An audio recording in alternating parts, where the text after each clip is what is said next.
The release, escape or spillage of a chemical, radiological or other substance is capable of causing the loss of life or damage to the health of a person, the environment and to property.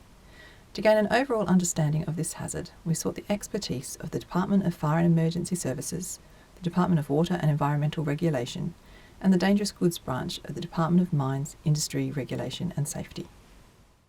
HAZMAT is an acronym. It's short for hazardous materials, and it's any material that, if spilled or leaked, may cause personal injury or death or damage to the environment. And it can include materials that are chemical, biological or radiological, and there's other substances that are included there as well. The FES Commissioner, the Fire and Emergency Services Commissioner, is the HMA for the chemical and the radiological hazard, and isn't the Hazard Management Agency for biological substances. That's the Department of Health through the Chief Health Officer.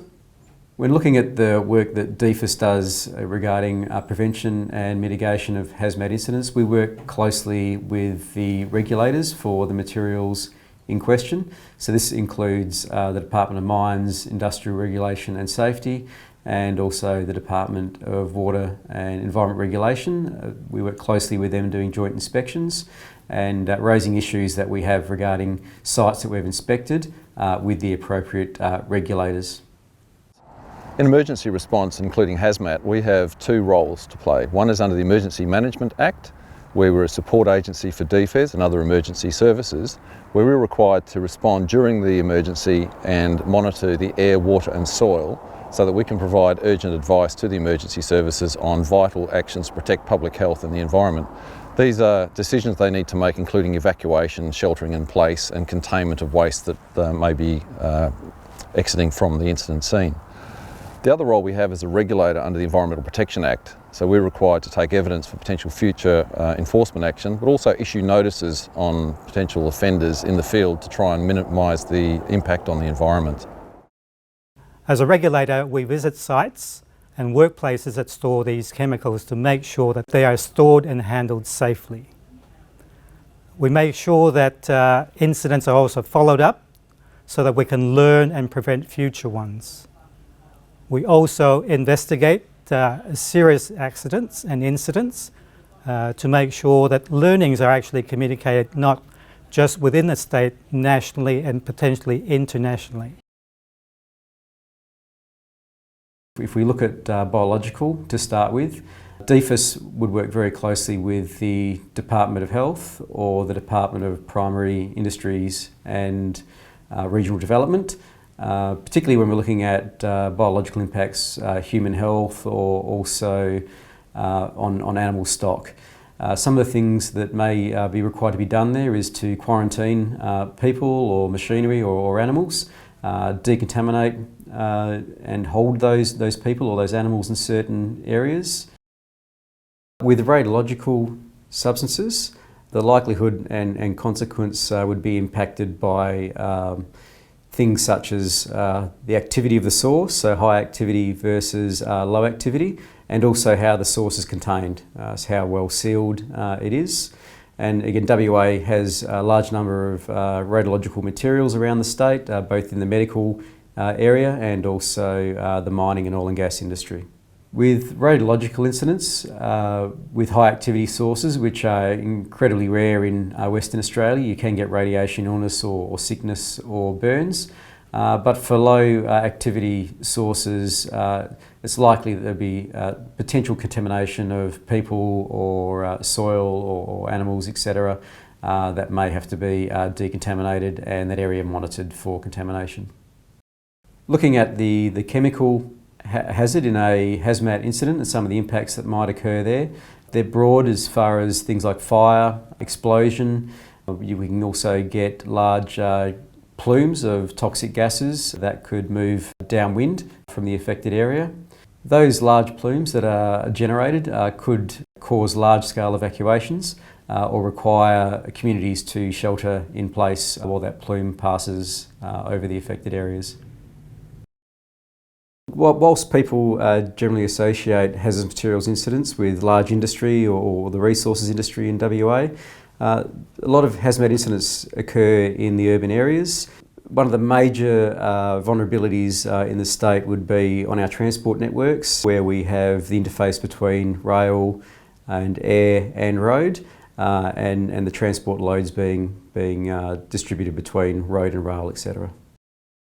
The consequences may increase where there's a range of hazardous materials involved, so multiple classes and multiple categories. Also the volume, the quantities that it's involved.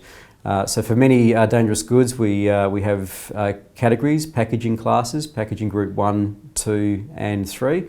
Packaging group 1 being the most dangerous group or the highest risk. So that can certainly increase the consequences of an incident occurring if those materials aren't handled correctly. And with the correct storage and handling procedures, the consequences and likelihood are reduced for chemical incidents.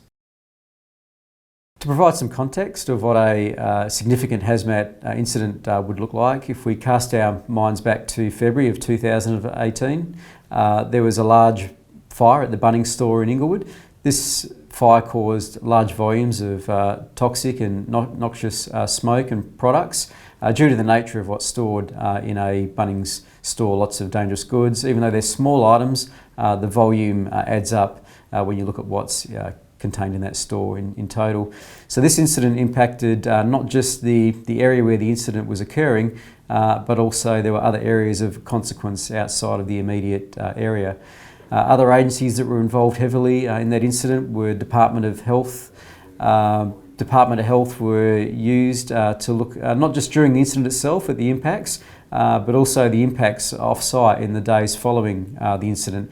This included, again, working closely with Chem Centre and Department of Environment to take samples and swab schools that were in the area and playground equipment to ensure that the community was not going to be exposed to the byproducts of that fire.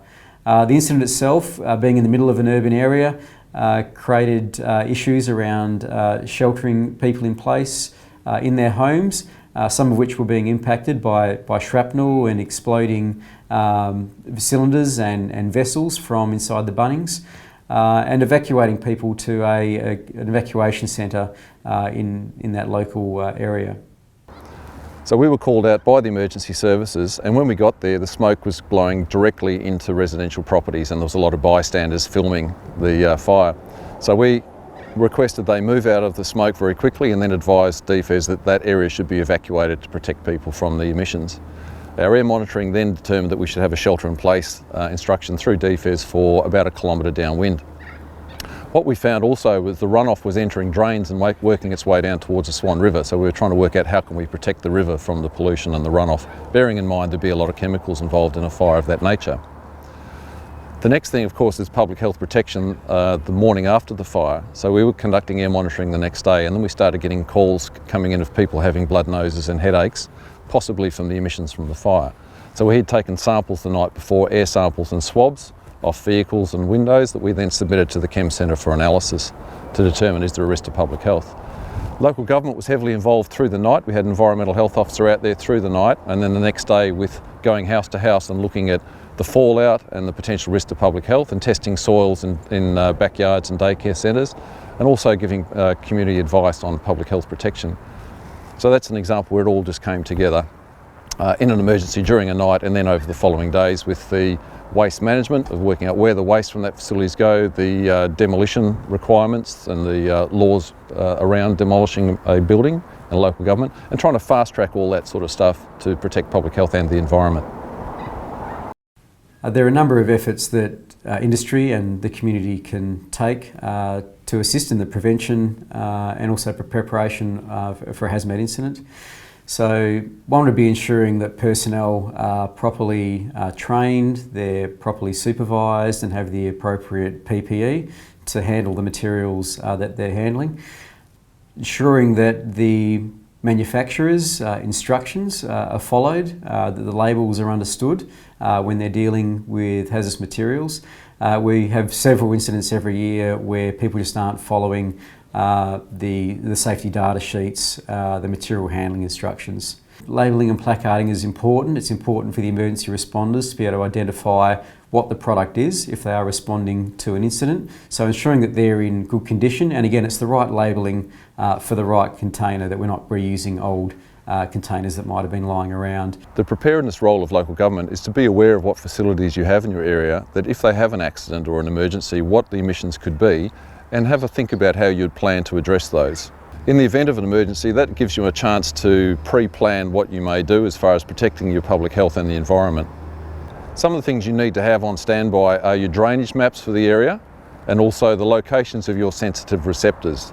Now, what we mean by sensitive receptors are things like daycare centres, schools, healthcare facilities, areas of mass public gatherings, so swimming pools and recreation centres, so that those people can be protected very quickly. When we start transitioning to the recovery phase, local government comes to its fore in managing things like waste. Hazardous materials emergencies can generate a lot of waste. Also cleaning up and testing of residential properties to understand whether or not there's a risk to public health, and that may include things like water tank sampling or taking swabs and things like that, so that the public can be protected.